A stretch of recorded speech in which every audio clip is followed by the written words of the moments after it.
வாழ்க வளமுடன், சுகம் சூழ்க. நற்பவி நற்பவி நற்பவி. இறைவனோடு இணைந்திருப்போம். ஸ்ரீ லலிதாம்பிகையை மனதார வழிபட்டால் தடைப்பட்ட மங்கள காரியங்களை எல்லாம் நடத்தி தந்தருள்வார். கடன் தொல்லையில் இருந்து மீளச் செய்வார்.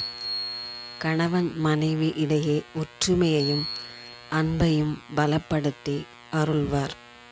திருமையச்சூர் லலிதாம்பிகை கோவில் திருவாரூர் மாவட்டத்தில் பேரளம் அருகே அமைந்துள்ளது. பிரசித்தி பெற்ற தேவார பாடல் பெற்ற சிவஸ்தலமாகவும் விளங்குகிறது.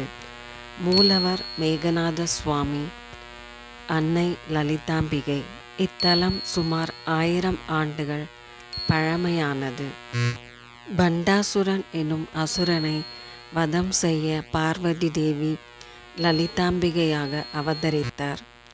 புகழ்பெற்ற ஸ்ரீ லலிதா சகஸ்ரநாமம் அகத்திய முனிவருக்கு ஸ்ரீ ஹயக்ரீவரால் இத்தலத்தில்தான் உபதேசிக்கப்பட்டதாக புராணங்கள் கூறுகின்றன.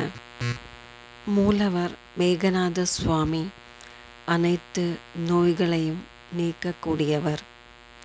அன்னை ஸ்ரீ லலிதாம்பிகை தாயார் பிறவி பிணியை நீக்குபவர். வாழ்வில் உள்ள அனைத்து தடைகளையும் நீக்கி வெற்றி பெறச் செய்பவர். ஓம் ஸ்ரீ லலிதாம்பிகை சமேத மேகநாதரே போற்றி போற்றி.